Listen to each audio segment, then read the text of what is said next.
Tinggal beberapa malam je berbaki. Takkan kita masih sibuk nak cukupkan dunia kita? Masih shopping baju raya ke? Atau masih sibuk nak berbuka puasa dan berdating dengan couple Islamik awak tu? Jangan lupa subscribe, like dan share. Hashtag Makasih Manfaat.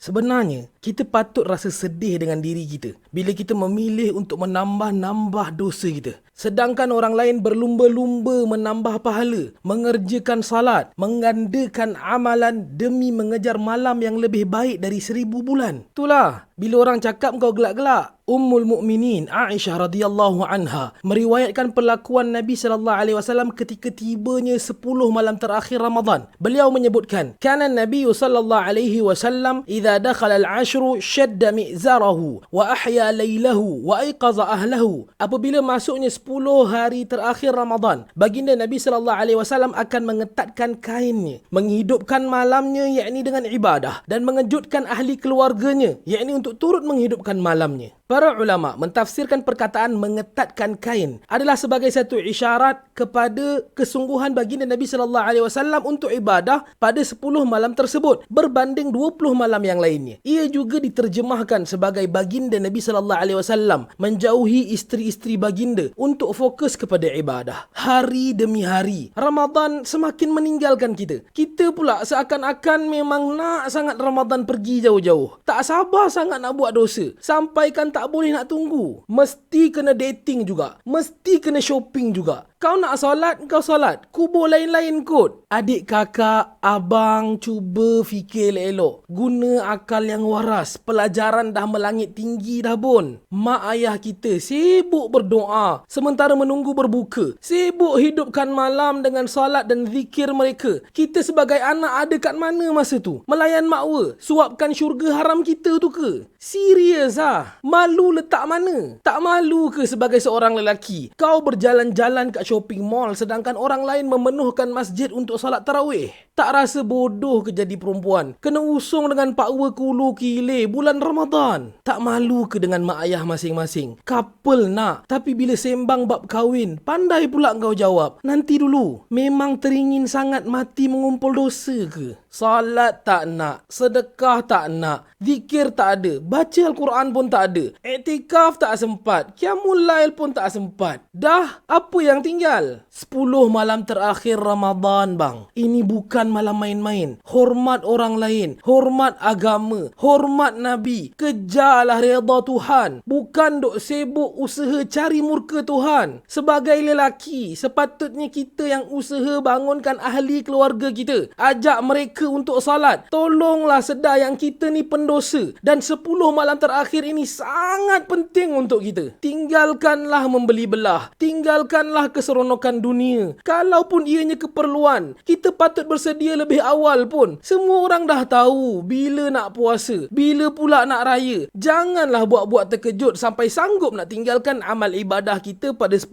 malam terakhir ni. Insan yang paling mulia, Nabi SAW sendiri pun bersungguh-sungguh untuk ibadah. Ini kan pula kita yang sangat banyak dosanya. Berdosa kiri, kanan, atas, bawah, depan, belakang. Takkanlah kita boleh terhuyung hayang bawa anak dara orang, senyum kambing berjalan ke sana sini. Takkanlah kita masih boleh rasa mulia bila kita sibuk membeli belah tudung raya tanpa menghidupkan 10 malam terakhir Ramadan dengan ibadah. Takkanlah. Ramadan sepatutnya menjadi bulan mengumpul pahala, bukan medan mengumpul dosa. Bukan juga bulan untuk kita sia-siakan. Bukan juga bulan untuk memenuhkan hawa nafsu kita. Masa Ramadan lah kita nak sibuk, nak berbuka puasa dengan awet kita. Masa Ramadan lah kita rajin nak jalan-jalan beli belah, beratur punya panjang. Bila sebut solat 2 rakaat, bila sebut baca Al-Quran sehelai, datanglah 1001 alasan. Nak rehat sihat lah, sakit pinggang berjalan lah, pening kepala migrain lah, letih puasa lah. Kalau orang kata hati kita keras, tahu pula kita nak marah. Bila orang cakap kita degil, pandai pula nak melenting. Orang tegur dikatanya dengki. Orang ajar dikatanya pula nak tunjuk baik. Sedihlah dengan diri kita yang lemah ni. Ramadan tinggal sikit saja lagi. An Jabir bin Abdullah radhiyallahu anhuma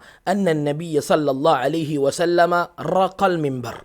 فلما رقى الدرجة الأولى قال آمين ثم رقى الثانية فقال آمين ثم رقى الثالثة فقال آمين. Jabir bin Abdullah radhiyallahu anhuma mengatakan Nabi sallallahu alaihi wasallam ketika menaiki mimbar, baginda menaiki anak tangga yang pertama dan baginda menyebutkan amin. Kemudian apabila baginda menaiki anak tangga yang kedua, baginda menyebutkan amin. Kemudian apabila baginda menaiki anak tangga yang ketiga, baginda Nabi sallallahu alaihi wasallam menyebutkan amin. Faqalu ya Rasulullah, sami'naka taqul amin 3 marrat. Para sahabat radhiyallahu anhum bertanya kepada Nabi, "Ya Rasulullah, kami mendengar engkau menyebutkan amin sebanyak 3 kali." Qala, "Lamma raqitu ad-darajata al-ula, ja'ani Jibril alaihi salatu wassalam, faqala shaqiyya 'abdun adraka Ramadan fansalakha minhu wa lam yughfar lah." Faqultu amin. Baginda Nabi sallallahu alaihi wasallam menjawab, ketika aku menaiki anak tangga yang pertama, Jibril alaihi salatu wasallam datang kepadaku dan berkata, celaka sungguh seorang manusia yang bertemu dengan Ramadan, tetapi dia keluar daripadanya tanpa diampunkan dosanya. Lalu aku pun menyebutkan amin. ثم قال شقي عبد أدرك والديه أو أحدهما فلم يدخلاه الجنة Fakultu amin. Kemudian Jibril alaihissalatu wassalam berkata, celakalah manusia yang ibu bapanya masih hidup atau salah seorang daripada mereka masih hidup, tapi hal itu tidak memasukkannya ke dalam syurga. Aku pun menyebutkan amin. ثم قال شقي عبد ذكرت عنده ولم يصلي عليك فقلت آمين. Kemudian Jibril alaihissalatu wassalam berkata, celakalah manusia yang apabila dia mendengar engkau, yakni Rasulullah sallallahu alaihi wasallam, disebutkan di sisinya tapi dia tidak berselawat ke atasmu. Aku pun menyebut amin. Jangan sia-siakan 10 malam terakhir Ramadan kita. Al-Khalifah Online #berkongsi manfaat. La ilaha illallah Muhammadun Rasulullah alaihi salatullah wa alihi wal ahibba